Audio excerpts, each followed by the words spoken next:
Hello again. It's been a long day, but a very successful day.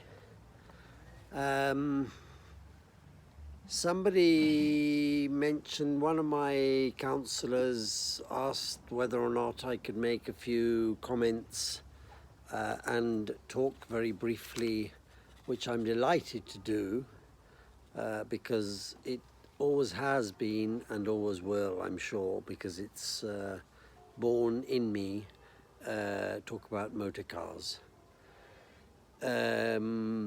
Or should I say the automotive industry. Obviously, I'm referring to Italy. I couldn't possibly talk about the global automotive industry or automotive world, albeit having lived in South America and been surrounded by American cars for many years, all well known to you, Buicks and Chevrolets and Dodges and Cadillacs and you name it, they're there, and Fords and other names, as well as in the States and all over Europe. But sticking very briefly to Italy, which I think in our case is the most relevant, I should just like to say a few words. And how can I start?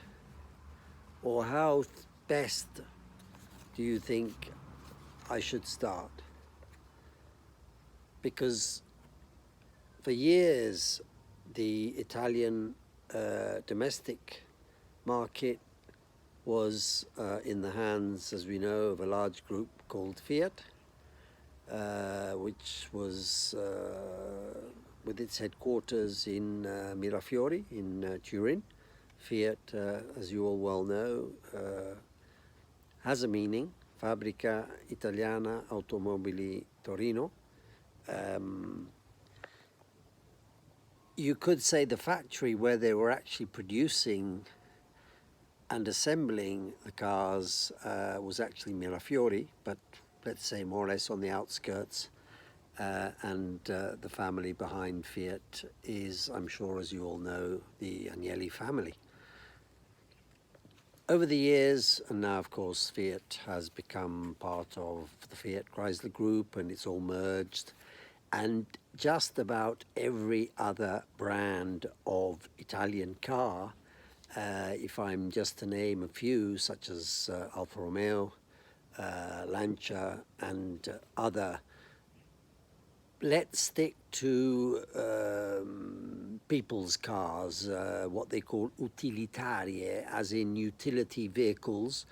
We're not talking SUV, off-road, four-wheel drive vehicles, and we're not talking stretched limousines, and we're not talking high-performance Formula One cars, or indeed, we could, of course, talk about high-performance sports cars such as, well, just to name a few, Lamborghini, Maserati, and a little name like Ferrari or Ferrari, as you prefer, which are cars which are adored and loved all over the world. There's no question. The design, the performance of the petrol or diesel engines.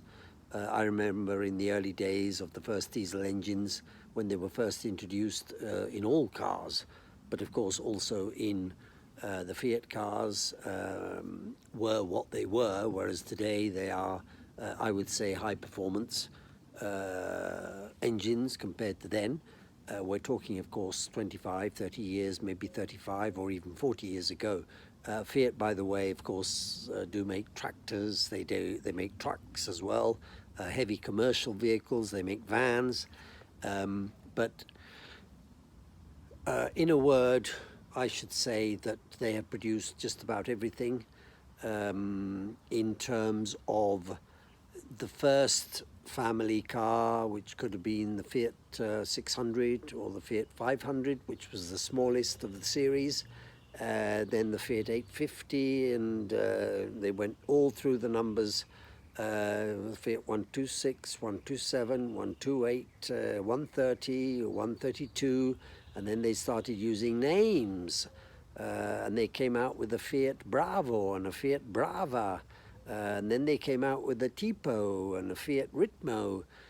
Rather unfortunate with the Ritmo, but this is just opening and closing a bracket, because it turned out that Ritmo was actually a brand of contraceptive, which was created some embarrassment in some markets, and the car had to be rechristened Fiat Strada, so as to avoid this little hiccup, or should I say misunderstanding, totally unpredictable and unknown or unbeknown to any of the car designers or the name inventors of the vehicles, that there was actually a condom with a similar name in the UK and in the States. That was quite by chance, but let's stick to the subject, and here we are on motor cars.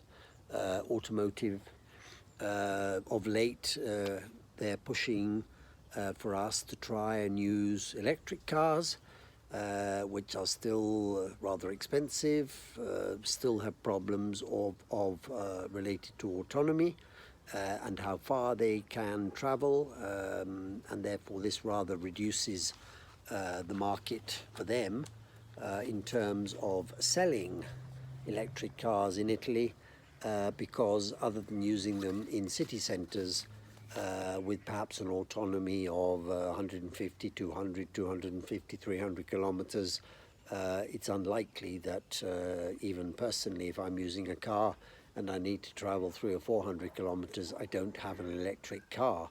There are incentive schemes coming out to incentivate people to buy electric cars, but again there's a problem of recharging, and the recharge points are still few and far between, maybe on the motorways, on the enormous Italian motorway network, which does exist, and maybe in private homes, or maybe in big shopping malls and things like that, where you're able to recharge your batteries, or recharge the car batteries, the electric batteries. What is sometimes rather overlooked is that when the car batteries get worn out, they will be disposed of, and we're not quite sure how that's going to come about and what will happen on that front. But as I say, over the years, and I'm talking the last 40 years or even more in Italy, the car market and the automotive market has changed enormously, and what were just, as I say, family vehicles have become high performance, be it petrol or diesel engines, and always with a touch of style, because of course being made in Italy, and even the body, when I say the body, I mean the coachwork, and the line and the style is loved and appreciated all over the world, be it by the in the UK or all over Europe, or in the States. Italian cars made in Italy, people adore them. Just simply, in a word, they adore them. And I think on that note, we can close, and I'll put this one on live streaming as soon as I can, and hope you all enjoy it. So thank you again. Bye.